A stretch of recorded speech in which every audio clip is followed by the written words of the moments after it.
So a few weeks ago, I was invited out for a motoring journalist day out with all different manufacturers, like a test day. And I had a really fantastic day out, but one car that really caught my eye while I was there was the car I'm driving today. It's called the Honda eny1. I know what you're going to say, what a name. Well, I spoke to Honda about the name, eny1, and they said, well, it could be a couple of things. They weren't sure themselves. It could mean NY1, as in anyone can drive it. Yeah, if you believe that, you'll also believe the other plausible one, not, is the password that was used, like E:NY1, to store the original designs of this car, and then it adopted the name. I don't think so. But either way, in the Far East, they find it very difficult to pronounce. So Honda have decided enough's enough. Enough controversy about the name. Let's change the name. Now, I don't know what they're going to change it to, but whatever they change it to, for the sake of today's review, it's called the Honda eny1. And it is an all-electric vehicle. And it's very good. I mean, it's superbly good. I've had this car for nearly a week. I like to give them a good run first. I like to get to grips with it and learn all the little intricacies of these cars, especially electric cars with range and regen and things like that, and charging them and, you know, all that. So that's what we need to do. I've had it for a week. I know a little bit more about it now. I'm going to let you know all about it. You're watching me, AJ, on the Player YouTube channel. If you've never ever seen what we do before, then feast your eyes for the next minute and a half on our little promo trailer.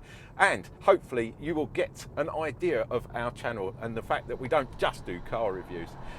If you've already signed up, you've subscribed to us, then guys, you know what to do. Skip to the next bit. I'll catch you in a minute and a half.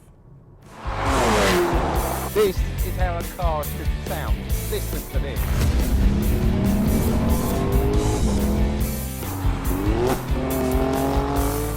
I didn't really push it either. I was just having a bit of fun. Oh, really?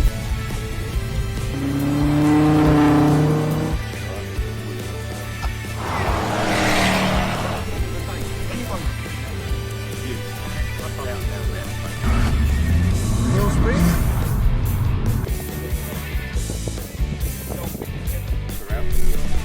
Outside. Cool. So there you have it, guys. The Ferrari Roma. My birthday present. Here we go. We're going to meet the crew and hopefully get the same. Nice, a real one. I think it makes a good word.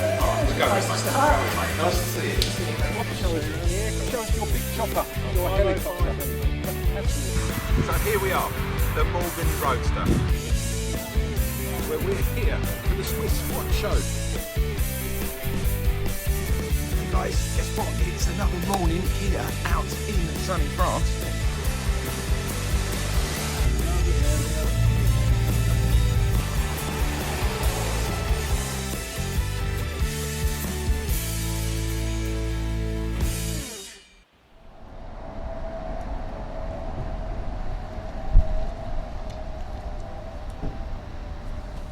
Right, so here we are at the charging station. Now, when you're out on the road, it can get a little bit expensive. You're talking around 78 to 84 pence per kilowatt, which is quite a lot when you compare it to the home charging, which is anywhere between about 7 and 14 pence per kilowatt. So there's a huge difference. So you really want to be charging this at home.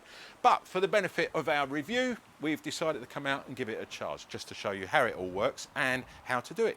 So 150 kilowatts. However, this car can only take 78 kilowatts at a time. So no matter what it says on there, it's only going to take up to 78. It does help that being 150, you will probably get the 78 kilowatts out of it going into there. So it'd be a little bit quicker. Now, 78 kilowatts means on this, it's going to take, to get from 10 to 80% charge in this car, will take around about 45 minutes on one of these. If you're charging on one of those 11 kilowatt, that's normally at work, 11 kilowatt charge, it's going to take around 6 hours to do the same thing, 10 to 80%. And if you're on a home charger, that's a 7.2 kilowatt charger, it's going to be overnight. It takes around about 9 to 10 hours to do exactly the same again. Charging it, very, very easy to put this on charge. It's at the front here, so there's no reversing and manoeuvring about with it, very easy. There's a little button to the right. If you push that, the flap at the front opens up. You then got your charge port over here. You just flick that open. Now don't worry, it's fully waterproof, so you're not going to get your fingers in there and blow yourself up. So it's all fine, even if it's raining. You take your charging thing like that, very easy, and position it like that. There we go. Take out your credit card, tap it on there. It will register the credit card, or if you've got the app, and away you go. You can then leave it for your 45 minutes to get up to your 80% while you have a coffee. I'll catch you in 45 minutes. There's a couple of different trim levels available with the car. You've got Elegance, which is kind of like the entry-level car. That sets you back just under 40,000 UK pounds. But for £2,200 more, you can buy the Advance. Now, it's not going to look any different. So you're not going to drive down the road and people go, oh, he's got an Advance. Oh, no, they look exactly the same. Likewise, underneath, they're exactly the same as well. They've got the same 61.9 kilowatt battery, powering the same single motor, well, equivalent of 200 brake horsepower in combustion engine terms, that electric motor powering the front wheels only. There's no all-wheel drive version, there's no four-wheel drive version, it's front-wheel drive. And as I say, aesthetically, they both look the same and they both have the same power plant in them. Very similar setup to the Hyundai Kona and the Kia Niro. They're very similar there. Not the same when it comes to range and not the same when it comes to the actual performance of the car. The car itself, 0 to 60 around about just sub 8 seconds. Not that good, but okay, and a top speed of 100 miles an hour. But the range, Honda say, is around 256 miles. But we're going to find out about that when we get this car out on the road. On the outside, entry-level Elegance trim gets a decent set of 18-inch alloys. There's some rain-sensing wipers, plus front and rear parking sensors. There's some decent foldy-in mirrors that heat up in the winter as well, and there's privacy glass all round at the back. Up front there's a decent pair of auto LED headlights plus some LED fog lights, and you will get LED daytime running lights. Round at the back of the NY1 there's some attractive LED rear cluster lights plus a rear wash and wipe and a sporty roof spoiler. Inside of your entry-level eny1 you get a 15-inch central TFT touchscreen that has a built-in sat-nav system. You'll also get a DAB radio with a 6-speaker surround sound system. There's Bluetooth connectivity, Apple Play and Android Auto. All trims come with keyless entry and keyless ignition as standard. The driver gets a 10.1-inch digital instrument cluster. Plus, there are some nice heated and electronically adjusted front seats. Dual zone air climate control comes as standard, plus a very handy rear view camera for reversing and parking with cross traffic alert system built in to detect unseen traffic and pedestrians. There are 2 USBs in the front, one USB-C and one USB standard. Plus, there's a 12-volt adapter. There's a wireless charger as well, and in the rear you'll find 2 USB charging ports for the passengers. Okay, so jumping up to the advanced trim level, what do you get for that extra £2,200? Well, I think it's really worth the money. You get an assisted tail lift or boot lift, electronically assisted. So you can use the key if you're out shopping, you can just push the key like that, hold it in, and this boot lift automatically lifts up. It's a nice little extra to have. But what I think is even more important is having a lovely panoramic sunroof on this car. It's absolutely huge. It is split in the middle because at the back you've got 2 little panels that you can put in there. They're like sunshades. So if you've got kids in the back or people in the back, it's the middle of the summer, it's absolutely perfect. You just pop them in and that'll save all that light coming in. But you can still keep the one at the front open if you want to. It's got a sliding bracket on there that closes it up and open. But those little panels, you can take them out and put them in the back, hide them where the cables are, and then you've got this full panoramic sunroof. Really well designed. Love that Honda. Well worth the extra. That's what I'm thinking. Inside, well, straight up you're going to get the Park Assist, the Honda Park Assist. This car will park itself. You're going to get that as well included in the price. You're going to get a multi-view camera, so that bird's eye view when it's all moving around. So cool, that. And one thing I love in the winter, keeps your handies warm, guys, is a heated steering wheel. Yes, you get a heated steering wheel. And then finally, on top of that, if you're happy with your sounds, you love playing your tunes, you get a premium sound and audio system in this car, all included for that extra £2,200. So worth it. Why would you go for the entry-level car? Inside the NY1, it's got plenty of space. The boot, with seats up, holds 2 large suitcases or 4 carry-ons, and you can easily get 2 sets of golf clubs in there. The rear seats fold 60-40, and once fully flat, there is 1,126 litres of space. That's more than enough to fit a bike with the front wheel still attached. Under the boot floor is a handy place to store the charging cables, plus you'll also get the obligatory and rather useless puncture repair kit and the compressor pump. It's proper comfy in the back, really soft bolstered seats. A few of us have tried it out, just sat in this seat here. It's just unbelievable. You could sit for hours in here. Loads of legroom, really nice bit of legroom. It's an electric car, it doesn't have a transmission tunnel, so it's completely flat across. So sliding about in here is perfect. If you've got a couple of kids in the back here and they want to change seats or move around, it's so easy. 2 USB-Cs in the back here. Great thinking, Honda. That means there's going to be no arguments between the kiddies in the back charging their bits and pieces up. You've got air control on the back, so you can direct it and you can turn it on and off, but there is no tri-zone air climate control available with this car. Shame in a way, because I think that would have made it just that little bit extra special. But you know, at the end of the day, you can turn it on and off. One thing I have noticed, you're going to laugh about this, it reminds me of a rather bad night out. You do get this nice armrest in the middle here. Now I'm holding it because there's a reason. You get a double cup holder as well, but watch this. Now most in the back of most cars, when you get a nice armrest like this, it sits like that. Yeah. It kind of reminds me of not a good night. Anyway, I don't know whether it's this particular car, maybe it's broken or something, but I mean, that doesn't really do the job, does it? It's a bit of a poor effort. There is no ski hatch. Guys, I'm really disappointed, and I would have loved to have said to you there was a ski hatch. Sorry, we're in the UK, I totally forgot. DIY hatch. Yes, because here in the UK we don't go skiing, don't be silly. We go down on a Saturday morning, we go buy nice long lengths of wood and we build things and do stuff at home. And normally if you've got the ski hatch, that's what we use it for. There are a few of us, very few of us, who do go skiing, but you're not going to be going skiing or going down the DIY store in this, which is a shame. The finish, absolutely brilliant. Well done, Honda.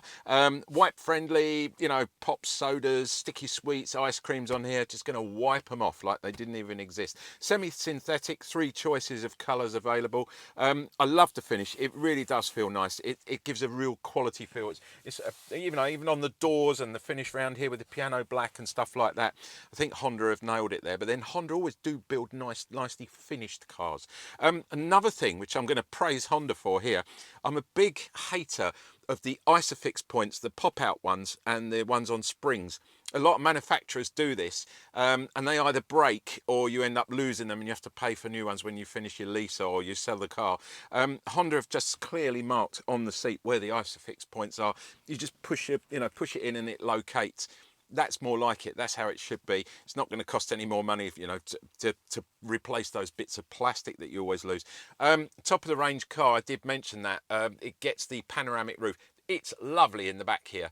I've got a couple of young kids. They do get a bit car sick after a couple of hours. With this and these nice big windows, it really does help. The windows, privacy glass all the way around at the back. They don't go all the way down. I'm a little bit disappointed in that. They stop about there. I don't understand. Can someone write in the comment box down below why the windows don't go all the way down? Because some manufacturers, they do. But Honda, they don't. They stop there, about 1.5 inches there. But yeah, as I say, general all-round finish. There's a nice cup holder over here to put bits and pieces. You've got a little pouch here on the back of the seats to tuck things away. And yeah, just generally so comfortable. I can't believe it, so much leg room as well and so much height and just space around. The Honda, you nailed it for the passengers. I'll give you that. So as I said at the beginning of this video, I've had this car for just coming up to a week now. And I've got to say, it's absolutely superb. It really is great. I've had it in all different driving conditions. Been taking the kids to school on the morning school run. Perfect. Loads of space, easy to park, easy to manoeuvre. Did a 2-hour trip to go and visit some friends. Lovely on the motorway, cruising, cruise control, all the lane keeping and bits like that. Perfect. And then on top of that, just general drivability. I've put it on charge, I've taken it off charge. It's so easy. It is a really, really nice car. And I think at the end of this review, or finishing up on this road section here, I think you're probably going to be shocked what I'm actually going to say about this car, because I am truly impressed with what Honda have produced here. Let's talk a little bit about the car. Peripheral vision, amazing, absolutely perfect. The windscreen itself is the perfect size, it's the perfect shape. You can see right over the bonnet. The seats, I love. These electronically adjustable seats, they're heated in the winter as well. Very easy to turn that on and off. Got a little section on your big 15-inch screen here in the middle, which I also love as well, because it's split into 3 sections. You can adjust the seat up really nicely. Perfect mirror position as well. I love these big mirrors, big chunky mirrors, and just literally all round in here, it's just so nice. Lovely steering wheel. It's got the leather effect finish of the steering wheel. It's really nice. Multi-function steering wheel. So on the right hand side here, you've got all your driving controls. You've got your lane keeper, your distance control. You've got your cruise control on there as well. You've got speed limiter. This 10.1 inch cluster display here, really nice. Instrument cluster, really love that as well. Just gives the facts on there. You can adjust it around as well here, so it'll give you different bits and pieces that you need when you're out in an electric car. Gives you a range, which is the most important bit. We'll talk about range in a minute. Left hand side here is all the media controls. So you've got your volume up and down, your telephone control, and of course you've also got your Ask Honda button on there as well. So you can push that and just say, find me the nearest burger bar, or I need some petrol. You're not going to be saying that in this car, are you? So let's talk a little bit about the range and exactly what this car is doing. The car itself, well, Honda say it should get 256 miles on a full charge. In the real world, that's not going to happen, guys. I think you're well aware of that now. If you're in the market for an electric car, you know that most of the figures that you get from the manufacturers can be docked by at least 20%, depending on what time of year and the ambient temperature. Now, I've been testing this car in between 15 and 20 degrees every day, because we're kind of in, well, you can't exactly call it summer here in the UK. We don't really have a proper summer, but we are supposedly in our summer months. So it is warmer at night, it's warmer during the day. And I'm getting around 210 miles, not 256, 210. And that's driving it on a daily basis, using it in economy. Now, there are different modes in this car. You've got the drive modes are down here in the middle. There's a little switch down here. Fully backwards, when you click it down, is the economy mode.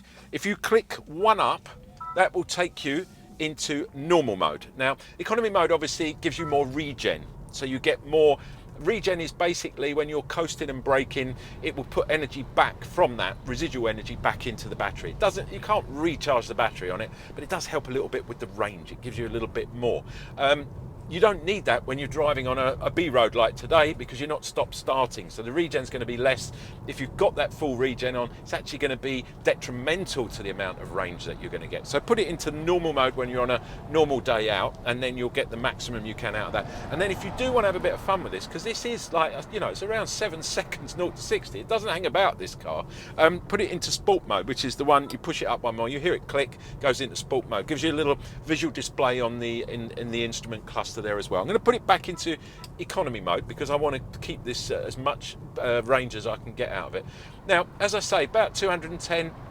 I reckon during the winter, when you're using other bits and pieces like the heated seats, the windscreen wipers, the lights, all the extra bits, and obviously the aircon is going to be, pumping out hot air. You're going to be down, I reckon, around 170 to 180. But people say, oh, that's not a lot, is it, when you compare it to a Tesla? Well, do you really do 400 miles a week? Because if you do, you're looking at the wrong car. Because even though, well, I say even that, looking at the wrong car, really, if you're charging this overnight, as I said in the charging segment, it's going to do, you're going to top it up every night anyway. So what are you worried about? You're going to do 200 miles a day in your commute or going to the shops? I don't think so, unless you live in the Outer Hebrides or somewhere.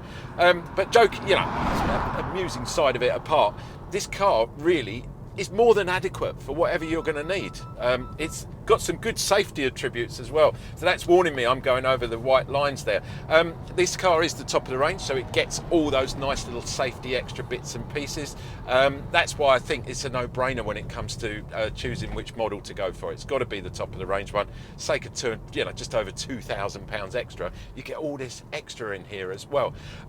So a couple of other things I want to mention that are extra. There are plenty of packs you can buy with this, absolutely, add-on packs that you can get with this car. Suggest when you go down for a test drive in it, have a chat with your Honda salesperson. They'll tell you all about those, rather than me waffling on, boring you about, oh, this pack is 800 quid and you get this and that.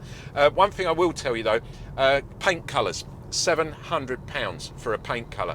I love this car that comes in an aqua topaz. Has had a lot of people walk over to me and say, that's a nice car, what's that? And it's been attractive because of the colour, definitely. And I like the colour of this car too. So that's aqua topaz. But all of your paints are going to be an extra £700. Car comes with a standard set of alloys, standard set of rims. If you want to change those, there are 3 other options available, but you're talking £1,400 extra for that. And one little niggly bit, Honda, come on, 130 quid extra for mats? Seriously? I think you're penny pinching there. You should throw the mats in. And if I was buying one of these cars, I'd insist to the salesperson, I want my mats in this car, because you don't sell a car without, car mats. But all in, it's an amazing car to drive. It is doing pretty much what it says on the tin, within around 20%. So I can forgive it for that. I feel comfortable driving it. I have a lot of trust in this car as well. The actual safety systems on board this car, superb. And you can have a bit of fun in it as well, which I really love. If you stick it in that sport mode, lots of nice little bits down here, like the wireless charging pad, things like that. And the Apple Play, you can link everything up. You got your sat nav and everything. So I said, I'm going to say something I probably wouldn't normally say. Honda, stop producing the CHR and the other one that you do. Concentrate on these cars, because you are nailing it when it comes to electric cars. And I think, if I was going to go out and buy one, this car would be in my top 3 decisions as to which car I would go for, of this size, like a sort of small compact SUV size. So yeah, I never thought I'd be saying that. So well done, Honda, definitely nailing it when it comes to the eny1, so it's called now anyway.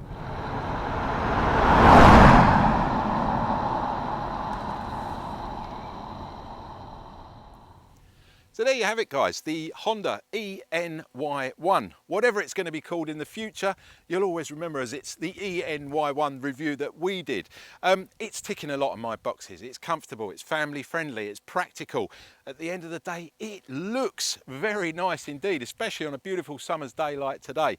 And I've got to say, get down, give one a test drive, because the proof's in the pudding. I can wax lyrical about these cars, say how good they are and tell you all bits and pieces, but at the end of the day, if you're going to buy one, you need to test drive it. Get down to your Honda showroom, take one out, give it a good test drive, give it a good drive around and see what you think. And I'm sure you will make a very valued decision on how you feel when you're driving this car. Comes with a decent warranty. It's 3 years or 60,000 mile warranty. You also get a 5-year service plan included in that, or 60,000 miles as well. It's not bad. So all your servicing is covered. You've got 5 years worth of roadside assistance. That ticks a massive box for me as well. On top of that, you've got an 8-year or 100,000 mile battery. You've got your paint warranty and you've got your anti-corrosion warranty. All in, I think when you drive one of these off the forecourt, out of the showroom, wherever you take it, you're going to be fully covered. And that is the main thing, is having that peace of mind. And I think Honda do give you that peace of mind. Guys, you've been watching me, AJ, on the Player YouTube channel. Thank you for watching. Don't forget, like, subscribe and comments. If you've got any comments about this car, say you've just bought one, or you want to tell us a little bit about your test drive, or maybe your experiences with one of these cars, stick them in the comment box, because it creates a conversation and allows us to find out more about these cars. As I said, it's not just me giving the evaluation. Other people can take part in this by putting comments down below in that comment box. That's exactly what it's for. Also, I'm going to ask you, just as a one-off big favour, give us a thumbs up, guys, because we put a lot of effort into this. It's not just me doing this. There's a crew, there's an edit team and everybody. We don't get a pay rise, we don't get a bonus or anything like that by you giving us a thumbs up. But what we do get is a pat on the back from the boss and the sponsor, say, job well done, AJ and team. You've got another one out of the bag there. And that really does help, keeps us in a job basically at the end of the day, if you look at it that way. Also, there's a subscribe button down there. If you like what we do, we don't just do car reviews. I said that at the beginning of this this whole review. We do tons of other stuff, you know, and it's well worth, you know, sticking that subscribe button and leaving the bell sign unchecked so you get little updates whenever we put a video up there. Now, in return for doing all that and for watching me on AJ the Player YouTube channel, I'm going to offer you something in return. It's called The Player, and it's a publication for guys. Well, ladies, you can read it as well. It's got nothing to hide. It's just like a guy's lifestyle. So there's cars, there's boats, there's motorcycles. Hang on a minute. I'm going to hold one up. By the magic of edit, there you go. I'm holding one up now. So it's called The Player. Comes out every 6 months. You can have the online version completely free of charge on me, totally gratis, as they say. All you got to do is head over, wait for it, www.theplayer.co.uk. Editor, please stick it in down there somewhere, leave it up for a few seconds, memorize that, guys, head over to the website. All you got to put in is your name and your email. That is it. I don't want to know your inside leg measurement. I don't want to know how many dogs you got or how many times you've been married. Don't need a credit card, nothing like that. Just a name and an email. Fill that in. It's all yours. Fill your boots with it. There are 224 pages of so much lovely bits and pieces. Golf, interviews, cars, boats, motorcycles, jet skis. It's all in there. Food, you name it. And it's free, as I say, if you subscribe. And that's all you've got to do is head over there and do that. Guys, thank you for watching. And I'll catch you next week with hopefully something as gorgeous looking as this beautiful NY1 from Honda. I'll catch you next week.